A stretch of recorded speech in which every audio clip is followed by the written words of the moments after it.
सर्वात प्रथम श्रीमंत दगडूशेठ हलवाई गणपती ट्रस्ट व सुवर्णयुग तरुण मंडळाचे गुढीपाडवा 9 एप्रिल रोजी येणाऱ्या नवीन हिंदू वर्षाच्या आपल्या सर्व नागरिकांना ट्रस्टच्या वतीने हार्दिक शुभेच्छा। यंदाच्या वर्षी गुढीपाडव्यापासून श्रीमंत दगडूशेठ हलवाई गणपती ट्रस्टचा 40वा संगीत महोत्सव नुमवी प्रशालेमध्ये साजरा केला जाणार आहे। 9 एप्रिलपासून ते 13 एप्रिलपर्यंत या संगीत महोत्सवाची मेजवानी सर्व पुणेकर रसिकांना ट्रस्टच्या माध्यमातून उपलब्ध करून देण्यात आलेली आहे आणि त्या ठिकाणी पार्किंगची व्यवस्था प्रभात रोडच्या समोरील छोट्या नुमवीमध्ये सर्व रसिकांकरता आपण उपलब्ध करून दिलेली आहे। हा 5 दिवसाचा संगीत महोत्सव यंदाच्या वर्षीपासून आपण सेवेकरता देत आहोत। त्याचबरोबर श्रीमंत दगडूशेठ हलवाई गणपती ट्रस्टच्या माध्यमातून जे आरोग्य विभागामध्ये आम्ही काम चालू केलेलं आहे, जवळजवळ 41,000 रुग्णांना यावर्षी ट्रस्टच्या माध्यमातून त्यांच्या शस्त्रक्रिया असतील, तपासण्या असतील, अशा माध्यमातून 41 रुग्णांना मोफत उपचार ट्रस्टच्या माध्यमातून ट्रस्टच्या समन्वयातून अनेक ठिकाणे करून दिलेले आहेत। ससूनच्या माध्यमातून जवळजवळ गेली 15 वर्ष आपण सर्व त्या ठिकाणच्या रुग्ण व त्यांच्या नातेवाईकांकरता मोफत जेवणाची व्यवस्था आपण करतो।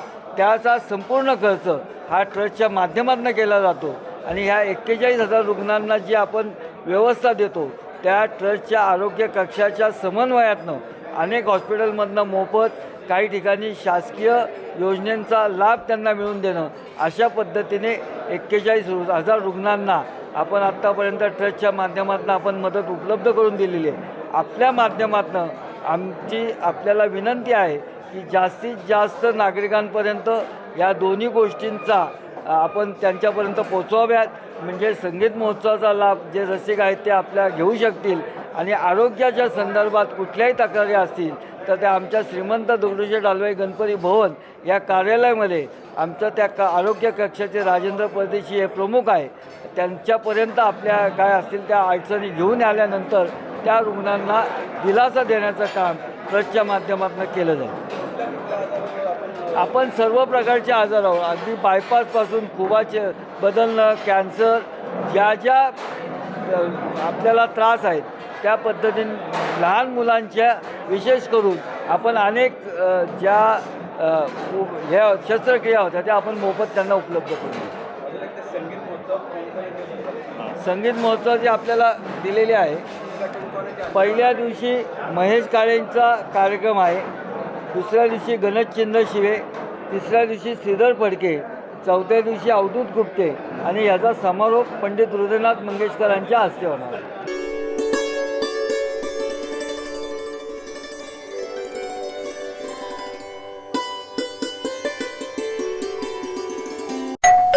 अहो उठा ना, ऑफिसला नाही का जायचं? अगं मला आज फ्रेशच वाटत नाही, काही करायची इच्छाच नाही। अहो मग तुम्ही आजपासूनच न्यू युनायटेड फार्मसीचे गुड मॉर्निंग चूर्ण घेणं सुरू करा। अपचन, मलावरोध, बद्धकोष्ठ, आम्लपित्त आणि पोटाच्या तक्रारींवर खात्रीशीर आयुर्वेदिक उपाय गुड मॉर्निंग चूर्ण। 35 वर्षांपासून सगळ्यांच्या पसंतीचे गुड मॉर्निंग चूर्ण औषधांच्या प्रत्येक दुकानात मिळते।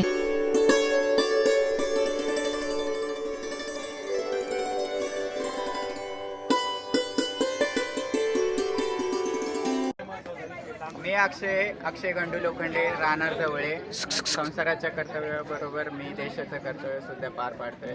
मी सर्वांना विनंती करेन, सर्वांनी मतदान करा। उत्कर्ष सुनील गोडेकर। मी आज आंबेगाव तालुका जवळे गावात स्कूलमधून प्रवेश करते। तर मी माझं एक भारतीय नागरिक आणि आंबेगाव तालुक्याची एक सजग नागरिक म्हणून मतदान करेन आणि तुम्हालाही विनंती करते की मतदान करावं।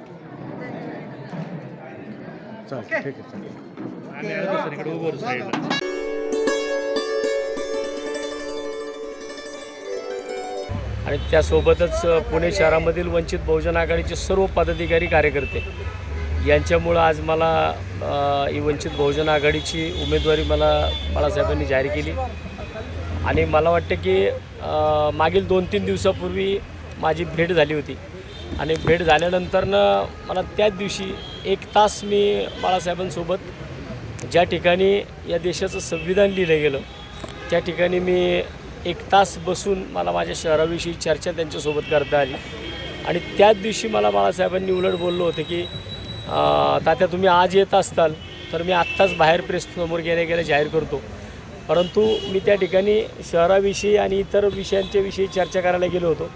मी त्यांच्याकडून 2 दिवसाची मुदत मागितली आणि 2 दिवसानंतरनं ते प्रचाराला अकोला या ठिकाणी गेलेले आहेत आणि कालच मला सकाळी त्यांचा फोन आला उमेदवारीच्या संदर्भामध्ये की आणि मी त्यांना त्या ठिकाणी हो म्हटलं आणि काल संध्याकाळी माझी उमेदवारी जाहीर झाली.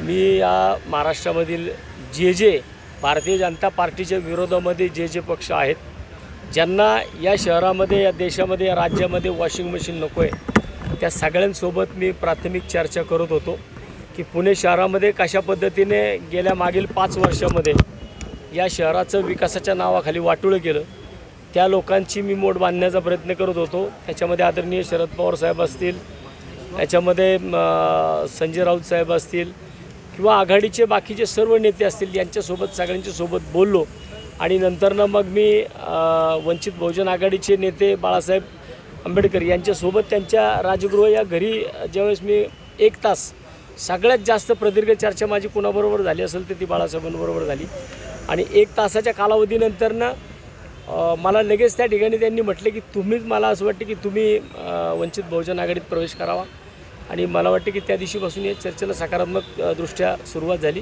आणि त्याचं फलित काल आपण सर्वांनी पाहिले.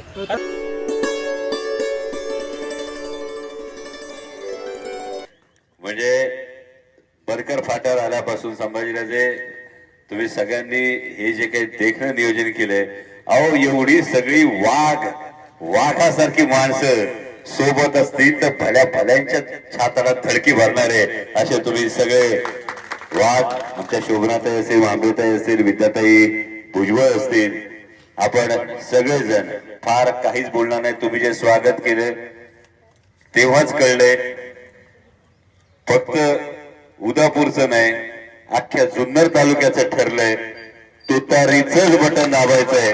हे आपण सगळ्यांनी हे ठरवलंय, कारण गेली 5 वर्ष तुम्ही सगळ्यांनी भरभरून आशीर्वाद देऊन निवडून दिल्यानंतर आपण बघितलंय सातत्यानं आदरणीय पवार साहेबांच्या मार्गदर्शनाखाली कांद्याचा प्रश्न असेल, बिबट्याचा प्रश्न असेल, हे सातत्यानं आपण संसदेमध्ये मांडतोय, त्याच्यासाठी भांडतोय, आपल्या हक्कांसाठी, सर्वसामान्य शेतकऱ्यासाठी भांडतोय.